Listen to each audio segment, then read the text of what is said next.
इंसान अपने जीवन काल में धन दौलत जोड़ने की भरपूर कोशिश करता है, जिसके लिए कुछ लोग गलत रास्ता चुनते हैं, कुछ सही। लेकिन क्या संपत्ति और धन जोड़ने से वाकई में कुछ होता है? मैं कहूंगी हाँ, होता तो है, लेकिन तब जब उस धन को जोड़ने के पीछे समाज की भलाई छुपी हो। आज मैं आपको एक ऐसी सच्ची कहानी से रूबरू कराऊंगी जो कई कहावतों का जीता जागता प्रमाण है। एक अंग्रेज अफसर की, जो 1833 में भारत पहुंचा। आया तो अंग्रेजों का साथी बनकर था, लेकिन राज उसने अकेले ही किया। उत्तराखंड के उत्तरकाशी जिले के एक छोटे से गांव हरसिल में राज किया एक अंग्रेज के भगोड़े अफसर ने, फ्रेडरिक एडवर्ड विल्सन ने। विल्सन 1841 में मसूरी से घूमता हुआ हरसिल उत्तरकाशी पहुंचा। क्योंकि वह एक पर्वतारोही और एक शिकारी था, उसे हरसिल के जंगलों से प्यार हो गया। यहाँ के सीधे साधे लोगों को कहाँ पता था कि विल्सन फौज के युद्ध में अपने साथियों को मरने के लिए छोड़कर और उसे समझाने वाले उसके फौजी साथी को मारने के बाद भागकर हरसिल पहुंचा है। शिकारी विल्सन को हरसिल में चारों ओर शिकार दिख रहा था, कहीं जानवर तो कहीं पेड़। दोनों से ही उसे मुनाफा कमाने का ख्याल आया। विल्सन अब हरसिल में बस गया। अपने शानदार काबुली घोड़े पर बैठकर विल्सन, एक कंधे पर बंदूक, दूसरे हाथ पर सिगार, सिर पर बड़ी सी हैट पहनकर जब शिकार पर निकलता था तो लोग देखते ही रह जाते थे। 24 साल का यंग विल्सन गांव वालों को खूब लुभाता था। विल्सन ने जानवरों का शिकार करके उनकी खाल नाखूनों का व्यापार शुरू किया। फ्रेडरिक की किस्मत भी उसका साथ दे रही थी। 1845 के दौरान रेल लाइनें बिछ रही थी पूरे देश भर में, जिसमें लकड़ियों की ज़रूरत थी। विल्सन ने देवदार के पेड़ों का कटान शुरू किया। अंधाधुंध कटान शुरू करके भागीरथी के जल में लकड़ियां बहाकर अंग्रेज शासन तक पहुंचाना विल्सन का अब काम था। गांव के लोगों को भी रोजगार मिल रहा था, वो भी विल्सन का साथ दे रहे थे। आप ये सोचिए कि उस हरसिल में हरिद्वार तक पेड़ की लकड़ी को काट के और हरसिल से हरिद्वार पहुंचाना, इस सब में विल्सन का कोई खर्च नहीं लगता था।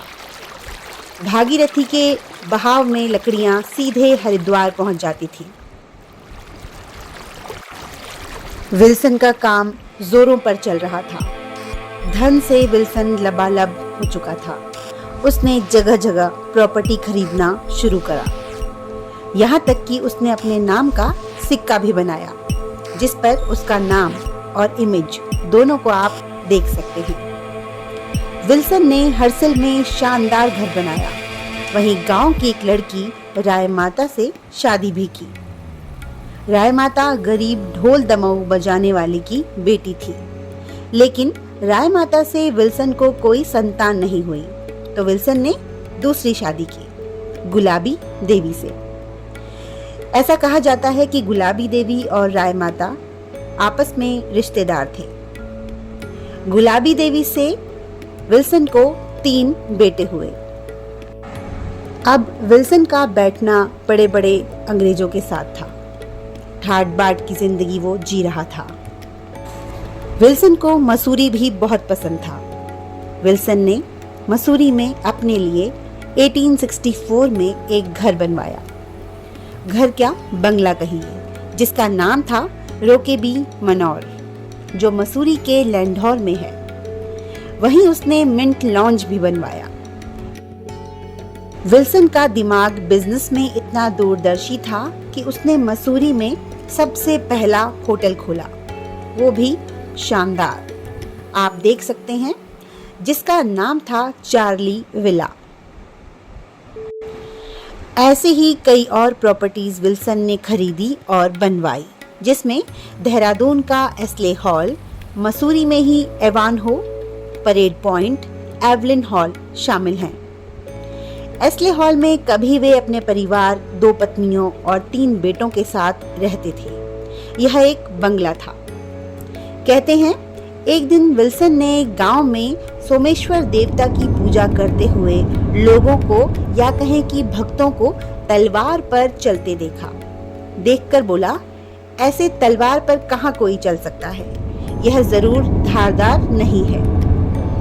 गांव की आस्था से मजाक लोगों को बिल्कुल भी नहीं भाया।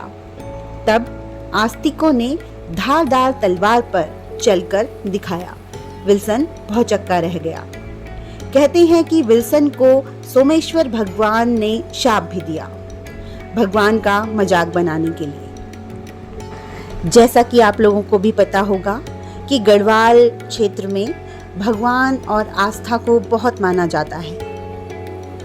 कहते हैं कि सोमेश्वर भगवान का शाप जो था वो विल्सन को लगा और उनके जीवित रहते ही उनके 2 बेटे अल्प आयु में ही चल बसे। अब 1880 के करीब विल्सन बीमार होने लगा। वो अपनी पत्नी गुलाबी के साथ मसूरी रहने लगा। गांव के हर घर में विल्सन को हर कोई जानता था। पूरा उत्तराखंड यानी तत्कालीन राज्य उत्तर प्रदेश। उत्तर प्रदेश के पहाड़ी इलाकों में विल्सन फ्रेडरिक विल्सन नहीं था, बल्कि पहाड़ी विल्सन था। राजाओं सा ठाट बाट, शोहरत, धन सब कुछ था उसके पास। आखिर वो हर्सिल का राजा कहलाता था। कुछ लोगों के लिए विल्सन बहुत अच्छा व्यक्ति था, कुछ लोगों के लिए बहुत खराब, लेकिन वह एक शक्तिशाली व्यक्ति था, इससे कोई मना नहीं कर सकता। 22 जुलाई 1883 को वो दिन आया जिस दिन विल्सन को भीड़ ने विदाई दी। मसूरी के कैमलबैक रोड में दफन फ्रेडरिक एडवर्ड विल्सन आज भी कहानियों और कहावतों में जिंदा है। हर्सिल के लोगों का कहना है कि फ्रेडरिक विल्सन के शरीर ने तो हर्सिल छोड़ दिया, लेकिन आज भी काबुली घोड़े पर सवार विल्सन सिगार पीता हुआ कई बार नजर आता है। विल्सन के मरने के बाद उसके बेटे चार्ली ने विल्सन की प्रॉपर्टीज को नीलाम कर दिया। वो कहते हैं ना, पूत सपूत तो क्या धन संचय और पूत कपूत तो क्या धन संचय। चार्ली चाहता तो अपने पिता की यादों को जिंदा रख सकता था, बिजनेस को चला सकता था, लेकिन अगर वो ऐसा करता तो चार्ली विला आज Lal Bahadur Shastri national academy of administration नहीं होता, रोके बी मनोर एक हॉस्टल नहीं होता, एस्ले हॉल में मार्केट प्लेस नहीं होता, और हमारी कहानी कुछ और होती।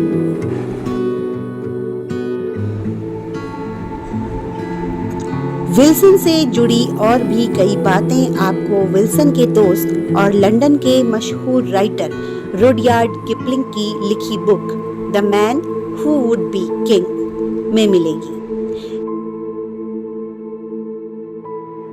ये थी कहानी एक शिकारी, एक तस्कर, एक पर्वतारोही और भगोड़े कहे जाने वाले पहाड़ी विल्सन के बारे में। आज की कहानी आपको कैसी लगी, हमें कमेंट करके जरूर बताएं।